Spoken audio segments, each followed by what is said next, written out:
Hello viewers, आज हम बात करेंगे क्लास 10th मैथ्स के एक्सरसाइज 3.2 के क्वेश्चन नंबर 4 की।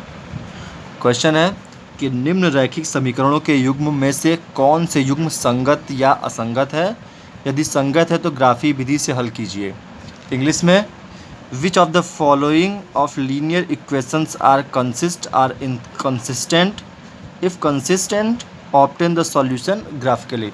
मीन्स हमें क्या है, जो हमें ये इक्वेशन दिए गए हैं, सबसे पहले हमें चेक करना है कि ये जो समीकरण है, पहला समीकरण दूसरा समीकरण, ये संगत या असंगत यानी कंसिस्टेंट या इनकंसिस्टेंट हैं या नहीं है, पहले ये चेक करना है। और अगर संगत यदि संगत है, इफ़ कंसिस्टेंट, और अगर समीकरण जो संगत यानी कंसिस्टेंट आ रहा है तो हमें उसका सॉल्यूशन ग्राफिकली दिखाना पड़ेगा। और अगर असंगत इनकंसिस्टेंट आ रहा है तो हमें उसे ग्राफ पे शो नहीं करना होता है। तो सबसे पहले थोड़ा सा हम रिवाइज कर लेते हैं।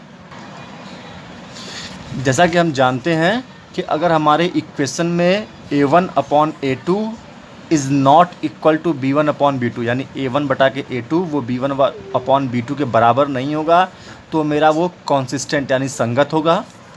अगर a1/a2, b1/b2, c1/c2 ये तीनों एक दूसरे के बराबर होंगे तब भी ये कॉन्सिस्टेंट यानी संगत होगा।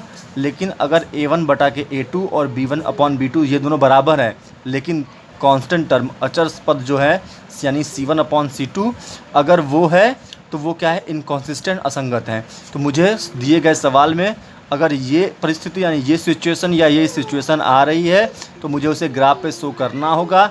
और अगर ये पैरेलल यानी a1/a2, b1/b2 और c1/c2 है तो मुझे उसको ग्राफ पे नहीं शो करना है, सिर्फ वहीं पे उसको छोड़ देना है। इन दो केसेस में, इन दो परिस्थितियों में हमें ग्राफ पे दिखाना पड़ेगा, जबकि इस परिस्थिति में हमें वहीं पे सवाल छोड़ देना पड़ेगा। तो चलिए हम इसके एक एक पार्ट को 1 बाय 1 सॉल्व करते हैं। हमारा जो पहला सवाल है वो है x + y = 5 और 2x + 2y = 10। तो सबसे पहले हम a1/a2, b1/b2 और c1/c2 ढूंढेंगे। तो देखिए x के पहले गुणांक कोफिशिएंट कुछ नहीं है, यानी a1 की वैल्यू जो है वो 1 हो जाएगी। y के पहले कोई नंबर नहीं है, यानी b1 की वैल्यू जो है वो 2 हो जाएगी। और 5 है, जब ये बराबर के इस साइड जाएगा तो +5 है, उस साइड जाएगा तो -1 हो जाएगा, यानी c1 की वैल्यू जो है वो -5 दी है। यहाँ पे देखिए, यहाँ पे x के पहले 2 है यानी a2 की वैल्यू 2, y के पहले 2 है यानी b2 की वैल्यू जो है वो 2 हो जाएगी। और 10 को जब इस साइड लाएंगे तो c2 की वैल्यू जो है -10 हो जाएगी। तो हम देखते हैं तो क्या ये अब ये a1/a2 b1/b2 और c1/c2 के बारे में बात कर लेते हैं। तो a1/a2, a1 मतलब 1 और a2 मतलब 2, यानी 1/2, b1/b2 यानी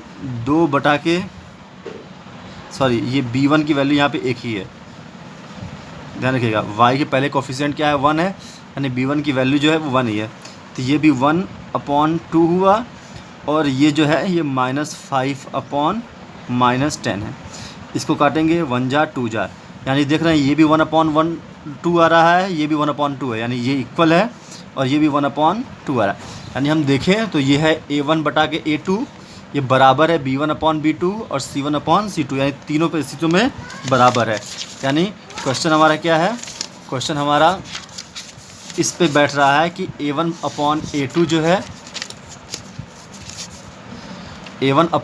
जो है वो बराबर है b1/b2 और c1/c2, यानी ये हमारा क्या है, कॉन्सिस्टेंट संगत लाइन है। तो ये हमारा क्या आया है, कॉन्सिस्टेंट यानी संगत आया। अब ये संगत आ गया तो क्वेश्चन में दिया गया है कि अगर कॉन्सिस्टेंट संगत आए तो हम इसको ग्राफ पे शो करेंगे। तो अब हमें क्या है, इसको ग्राफ पे शो करना है। चलिए हम इसको ग्राफ पे शो करने की कोशिश करते हैं। चलिए देखिए, क्वेश्चन मेरा था कि x + y = 5, y को क्या है हम उस साइड ले जाएंगे तो x = हो जाएगा 5 - y। अब हम एक टेबल बना लेते हैं यहाँ पे।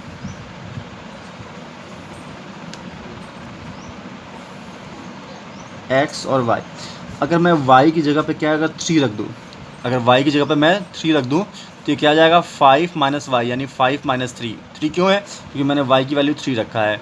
तो अगर 5 में से 3 माइनस करेंगे तो x का वैल्यू कितना आ जाएगा 2। और अगर मैं y की जगह पे 2 रखूँ तो ये जाएगा 5 माइनस 2 यानी x का मान कितना आ जाएगा 3। यहाँ पे देखते हैं ये उस साइड जाएगा तो 2x is equal to 10 minus 2y, ये 2 को उधर ले जाएंगे तो ये हो जाएगा x is equal to 10 minus 2y upon 2। ये हो गया। अब 2 जो है इसके भी अपॉन में, 2 इसके भी, यानी इसको हम लिख सकते हैं 10 अपॉन 2 माइनस 2y अपॉन 2। इससे काटेंगे तो 5 आ जाएगा, इससे इसे कैंसिल हो जाएगा, यानी x बराबर हो जाएगा 5 माइनस y।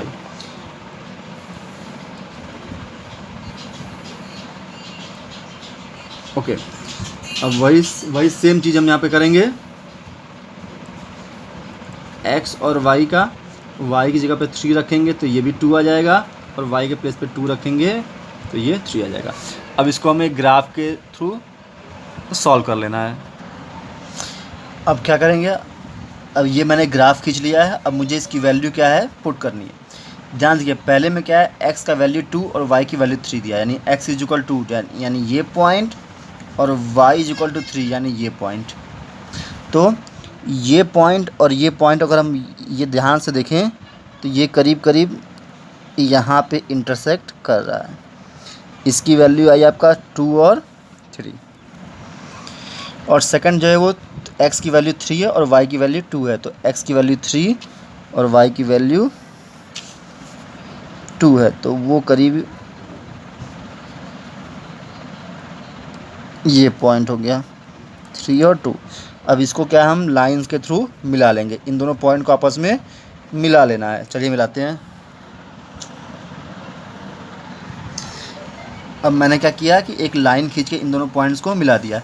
अब दूसरे में देखिए, ये भी x इज इक्वल टू 2 और y इज इक्वल टू 3 आया है, यानी यही सेम पॉइंट हो जाएगा, और दूसरे का 3 और 2 ये हो जाएगा, यानी दूसरे वाले समीकरण का भी क्या है, दोनों पॉइंट ठीक इन्हीं के ऊपर जा रहा है, यानी जब इनको मिलाएंगे तो ये लाइन एक दूसरे के जस्ट ऊपर आ जाएगा, तो ये हमारा आंसर हो जाएगा, ये हमारा आंसर हो जाएगा।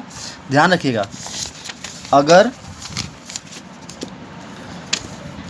अगर a1 upon a2 b1 upon b2 यानी जब इंटरसेक्टिंग प्रतिच्छेदित करने वाली लाइन होगी, यानी कंसिस्टेंट संगत होगा, तब और a1 upon a2 b1 upon b2 c1 upon c2 यानी संतापी कॉन्सिडेंट लाइन होगी।